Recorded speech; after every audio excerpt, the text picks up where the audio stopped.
episode 305 of Late Night Linux, recorded on the 21st of October 2024. I'm Joe, and with me are Phelim. Evening. Graham. Hello. And Will. Good luck, Voyager.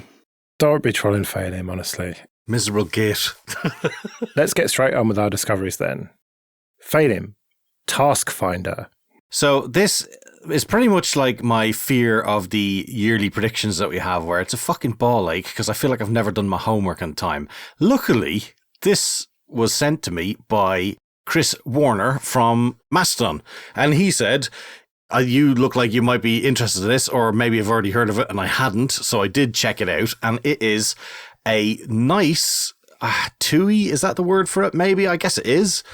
Interface for a task system with priorities and stuff like that, where you can put simple text files as long as they contain the word to do in them, and then you have a square bracket with a blank space in between for marking a to do item as done or not done with an X in it. You can have also a scheduling system built in to say when a task is ready to go, and you can have just a big pile of text files for different projects or clients or whatever in a simple folder and run Task Finder to go through them, and it runs on Linux, Mac and Windows as well. It's got binaries for all, and you can get source code too, and it is a really simple but really nice way of doing to-do items. Can you imagine, Phelim, how much time you'd have back if you'd never investigated all of these different to-do lists and note-taking apps? You see, you think that I put a lot of effort into them. It's more like oh dear God, I'm so disorganized. I got to now spend 10 minutes trying to find a thing and then forget about it. But this one is pretty enough that I might actually keep going with it. Have you got a list of to-do lists? Maybe. Maybe I even have them distributed in a distributed list of denial across all my machines in various stages and Nextcloud. The beauty of this one is, because it's simple text files though, I can actually stick it on a folder in Nextcloud and do nothing more than just write to it as a standard file, and then it gets uploaded, and then I can get it on my other machines. So it's nice and easy. Will, Thingino. I think the official pronunciation is Thingino. And let me tell you a story that is as old as time itself. A few years ago, a company called Neos were selling smart cameras that you would put up in your home, and then you also installed an app on your phone, and there was a geofence set up around your house. And when your phone went outside that geofence, it would arm the system, and the cameras would watch for video or listen for sound. And when something triggered them, you would get a push notification to your phone, and there would be a 1-minute video of whatever it was that was going on. Now, these cameras were based on Wise cameras, which are maybe 3 or 4 inches square, 1080 video quality, perfectly serviceable IP connected camera. And they were selling them for about 25 quid, something like that. So pretty cheap. They can't have been making a lot of money on the hardware.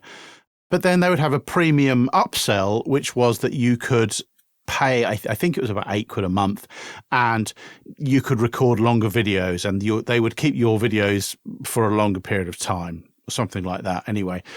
But obviously it didn't do very well, because this week we had an email from Neos to say, well, we're shuttering the service, it's closing down, you've got until the middle of November, and you now have some e-waste. Congratulations.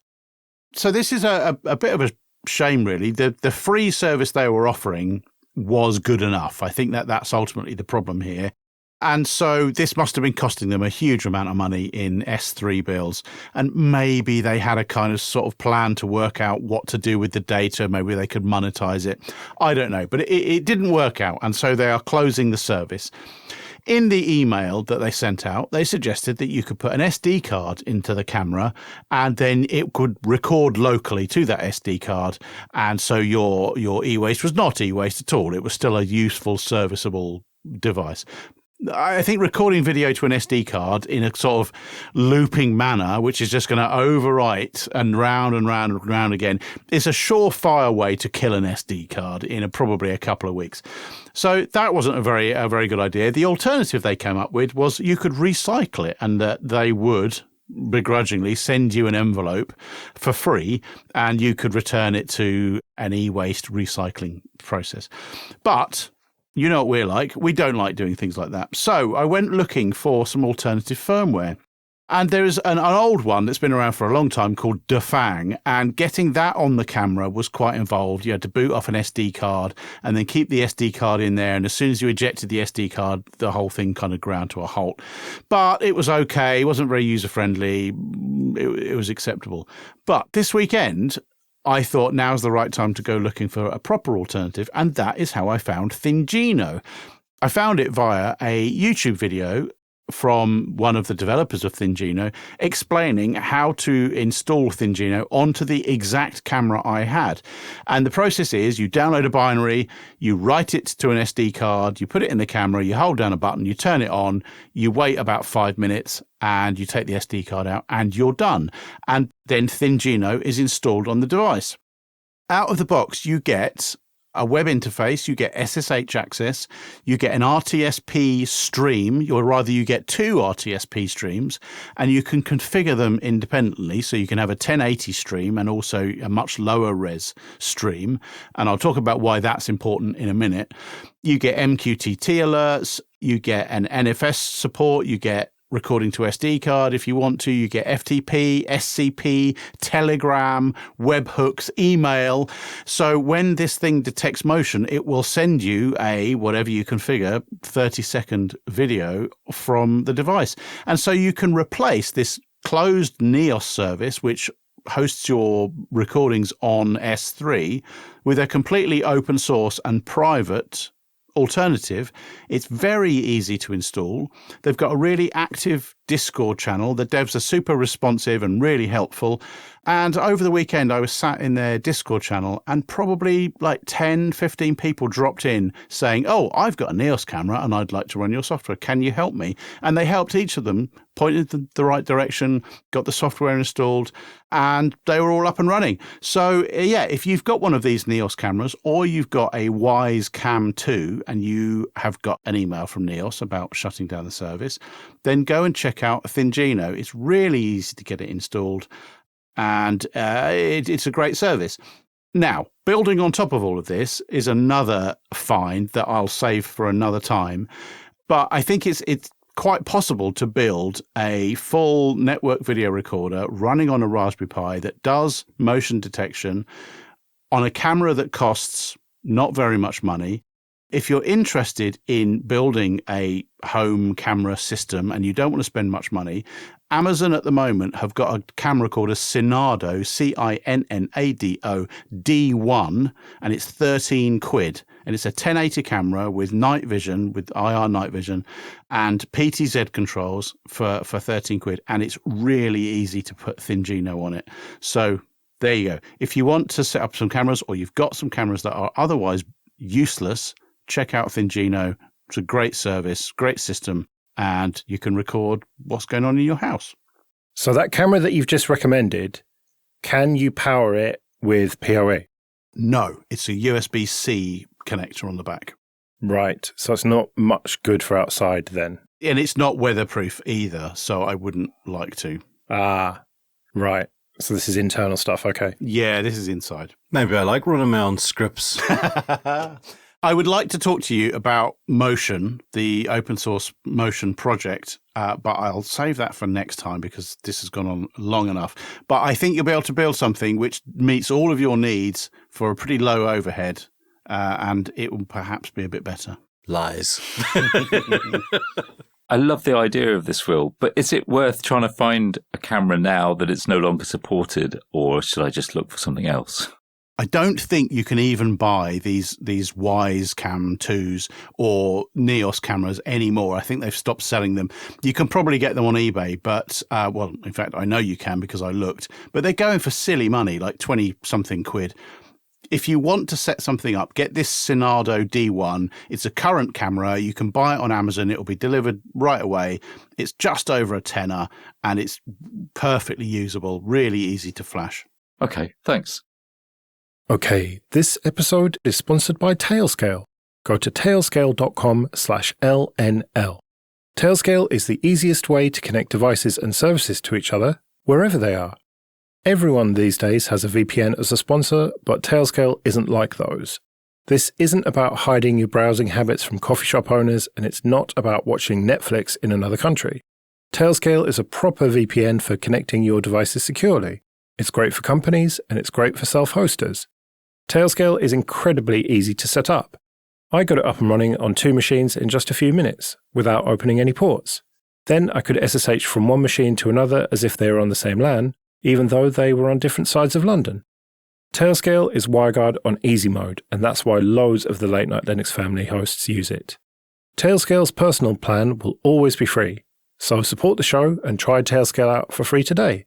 You'll get up to 100 devices and 3 users for free at tailscale.com/LNL with no credit card required. That's tailscale.com/LNL. Right, well, Framework sent me a 13-inch DIY edition AMD laptop for nothing and said I could keep it. So I talked about this on Linux After Dark, episode 80, which I'll link to in the show notes. But I thought as it sent me a free laptop, I should probably talk about it here as well. So AMA, I suppose. What do you want to know about it? Jammy bastard is what you are. Yeah, that is very much true. How clunky is it? Like, does everything fit together? Does it feel like it's been made by the correct people, or has it been cobbled together? Well, as I said on Linux After Dark, it feels like a decent laptop with decent build quality, but it's not super premium like an XPS. Well, I have one of those super premium XPSs, which has a nice soft touch sort of rubber feel to it, which is now slowly corroding, and I wish I could just get the top part replaced. I mean a modern XPS, Freddie, not your fucking 15-year-old one. It's not 15 years, it's 11, apparently, I think. Wow. Or 10. It's still going strong. Change the battery. But yeah, the build quality is decent, I would say. Not like top-notch, but not shit by any means. I heard you say it has an American keyboard. That's a deal breaker. That is true, but I could pay 99 quid and get a UK keyboard and swap it out in about 2 minutes. I would pay twice as much to have that because I would have broken that laptop by flinging it so far through a brick wall. I don't mind the little enter. I do hit the kind of other key above it sometimes, but it's... No, it's just wrong. It has to stop. Sorry. Well, why don't you pay me 99 quid so that I can have a laptop that you really, really want? I will consider it. Okay. Have you done anything with the integrated graphics? How actual useful is the graphics in it? You can't play games, I imagine. You can play games Really? because it's the same GPU or, whatever you call it, APU, as in some of the handhelds that are coming out now. Oh, the Steam Deck wannabes interesting. or competitors. You're not going to be playing AAA games at 4K. No, it's a laptop. You shouldn't do that anyway. No, but it is capable of... it's the most capable graphics card I own, put it that way. That's not really saying much, but yes, okay. That's good to know that it's in-game consoles then. That's cool. Yeah. Have you tried taking it apart and putting it back together again? Well, it came in bits. So, yeah, I mean, I've not fully taken it apart because the DIY edition isn't like completely in bits. But I did change the SSD in it because they sent me a 500 gigabyte one. And then after they told me I could keep it, I was like, well, I suppose I'm going to put in a bigger one. So I put in a terabyte and it was just really easy. What I love about it is the captive screws. So you unscrew it from the bottom and then the keyboard comes off, but you don't have to find a place to put all the screws because they're captive. It's brilliant. Do you mean find what screws go back in the empty hole afterwards, I think? Oh, yeah. So how is the touchpad on that thing? Because it's a fairly massive one. Does that mean it doesn't have any buttons, or is it one of those kind of touch the pad itself? You can click it down, but it doesn't have specific buttons, as it were. I mean, no laptop in the last 10 years has had that. Well, mine doesn't even have buttons, ironically, but it does have 2 edges to the bottom part of the touchpad area, which make a positive click sound. Yeah, and you can do that left and right, and you do get left and right click from that. Okay. My ThinkPad's got physical clicky mouse buttons. It's got a daft nipple on it too, doesn't it, though? Exactly. Fucking terrible fucking idea. Don't at me. I heard you say the speakers were pretty good on that thing as well. I listened to this show. They are the best speakers I've ever heard in a non-Apple laptop. You haven't heard any horrible whining sort of capacitor hum. I notice a lot of laptops do that, which is awful. Coil whine, they call that. I don't think I've heard any of that, but then I do tend to have headphones on most of the time, so Right. don't know. And what processor was in the one that you got? Was it a 7 or a 5? It's like the top spec one, so the 7. Ugh, Jesus Christ. I could try out that too framework, just saying. Jesus. Fuck's sake. Yeah, but they send you an American keyboard, so you just chuck it out the I'd window. fucking complain about it for a long time, but I would change it. How dare you give me an American keyboard on my free laptop? Fucking damn right. But the other thing is the aspect ratio is really weird. It's 3:2, so it's really tall. It's more suited at like developers and productivity rather than media consumption. And it's ridiculously high resolution, which XFCE doesn't like. But GNOME is absolutely fine with. And I deliberately have not tried Plasma just to spite you, Phelan. Oh, I see. No, I'm going to at some point, but I'm sure it'll be fine. Yeah, that is a bleeding retinas resolution on both of those. That I see two here. I don't know which one you have. There's a 3:2 and it's 2256 by 1504 or 2880 by 1920. Oh, that's a really weird display. Yeah. Yeah, I think mine is the higher one. Yeah, because mine's 120 hertz as well. Do you think you have stolen the eyeballs from a child or something to be able to see in that detail? They don't realise that my eyes are terrible. If they'd seen screenshots from my phone, they'd realise that it's properly wasted on me. So they could have sent me just 720. I'd have been, oh yeah, it's really sharp. Battery life, you have any idea? Well, I talked about that on Linux After Dark. So my test that I do with these laptops is full screen YouTube, full brightness. And with Ubuntu, it got 192 minutes or something like that, 190-ish minutes. With Ubuntu, GNOME and Wayland, it got over an hour more, about an hour and a quarter longer than that. Whoa. That's doing a big video. Like, that's hard work. If you're doing office stuff on that, surely it would probably be quite long then. Wait. Say that again. Yeah, so that is 3 and a bit hours with XFCE and about 4.5 hours with GNOME and Wayland. What? Why? Wayland. Wow. I assume. Okay. Bye-bye, XFCE. Yeah, it is really making me think that, yes.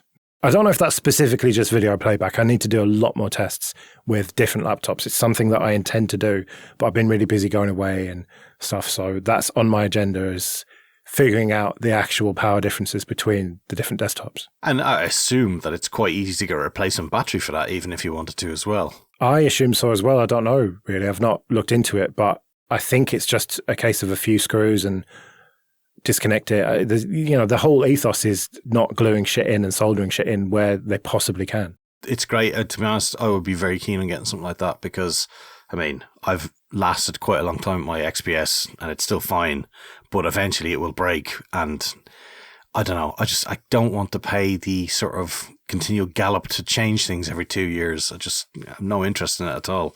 Yeah, hence your 11-year-old XPS that's getting sticky. Maybe. It's fine once I sand the top of it every time I open it.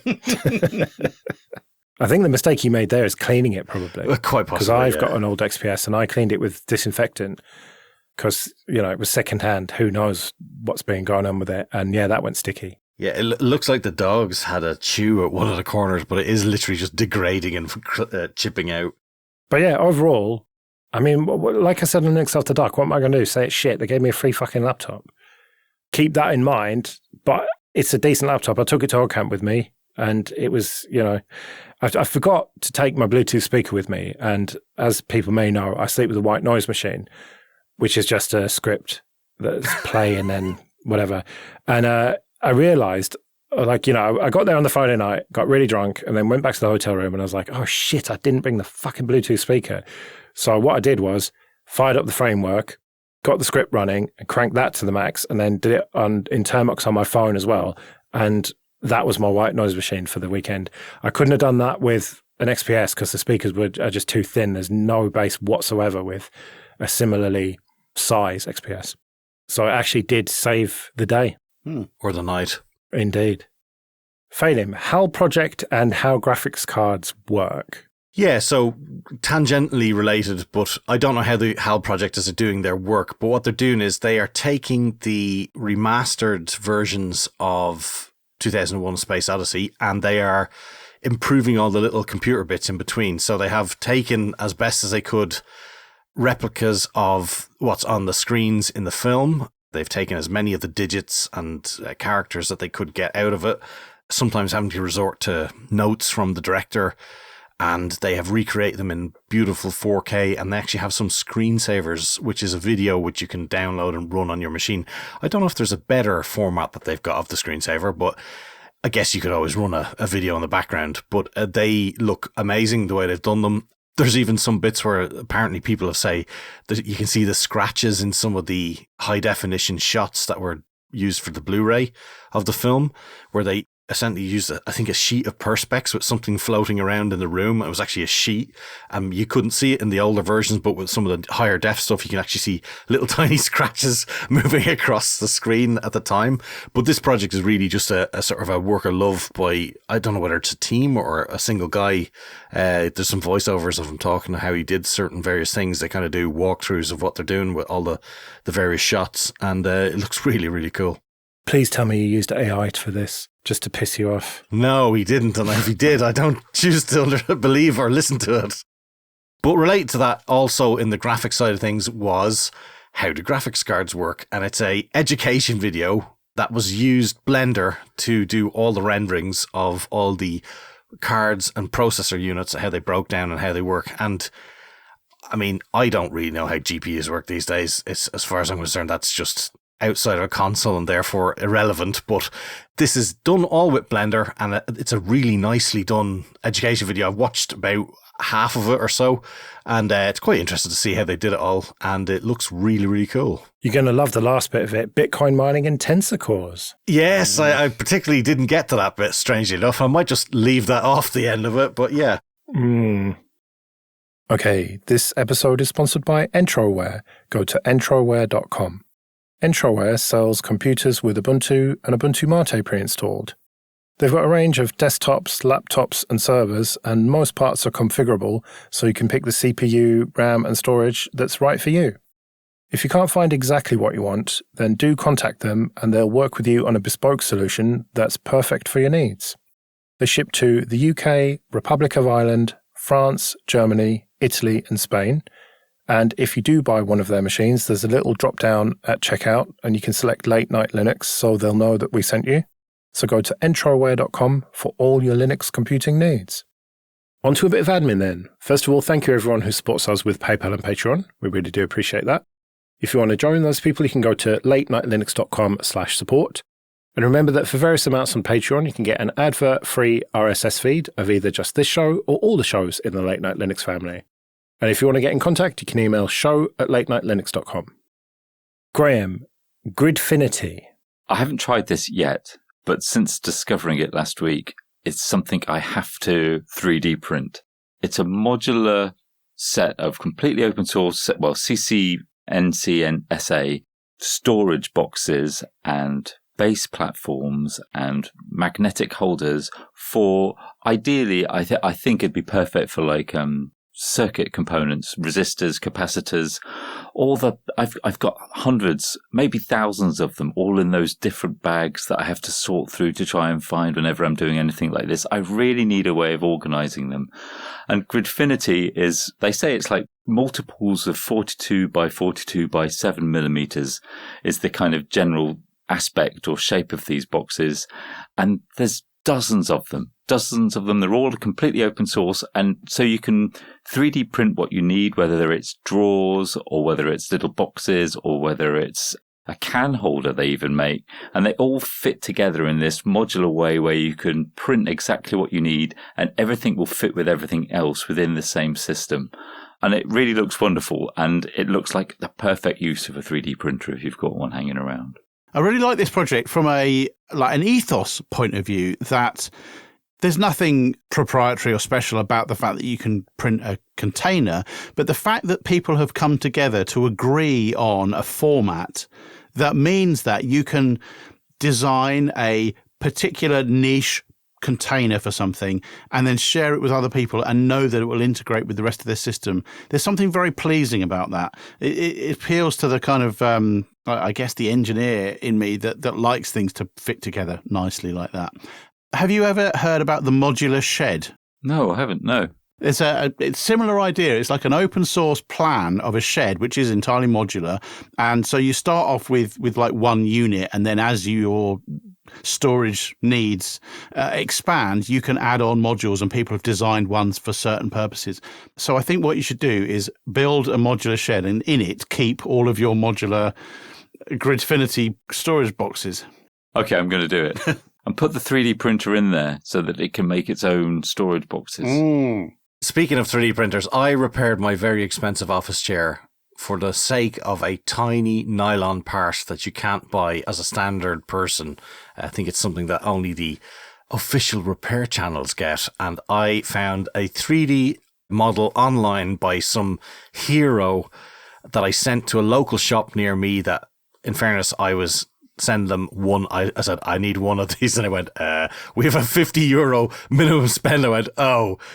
I said, I don't really need 15. And I went, I'll tell you what, we could do you a couple if you want for half price. I was like, yeah, that sounds fair. So I got my very expensive chair fixed for the sake of a tiny nylon part. And it's just ridiculous. And I need a 3D printer now. Let's do some feedback then. Ben writes, Microsoft's decision to discontinue Windows 10 in October 2025 will push millions of functional devices into obsolescence, unnecessarily generating e-waste. Many users will be unable to upgrade to Windows 11 due to the limits of their machine. As Linux advocates, we know what should be done.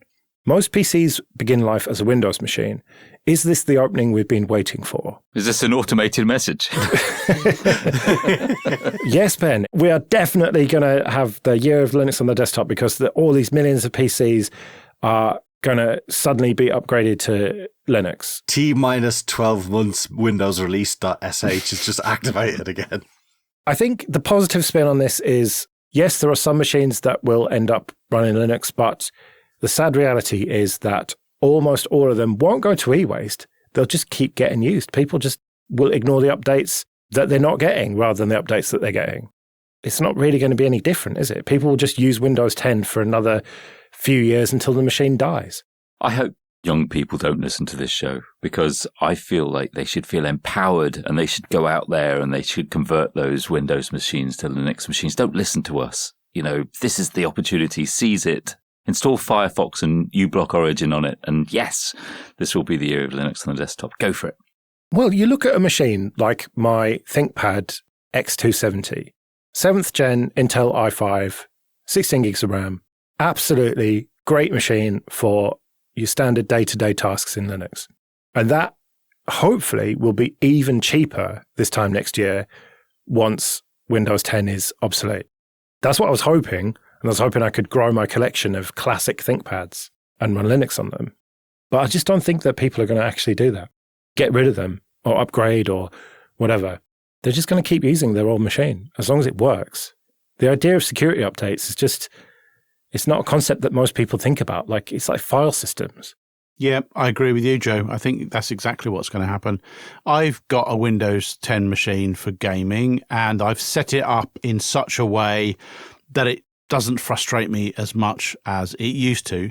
The kids have got Windows 10 machines, and when I go and try and fix their computer, it's so difficult to use Windows 10.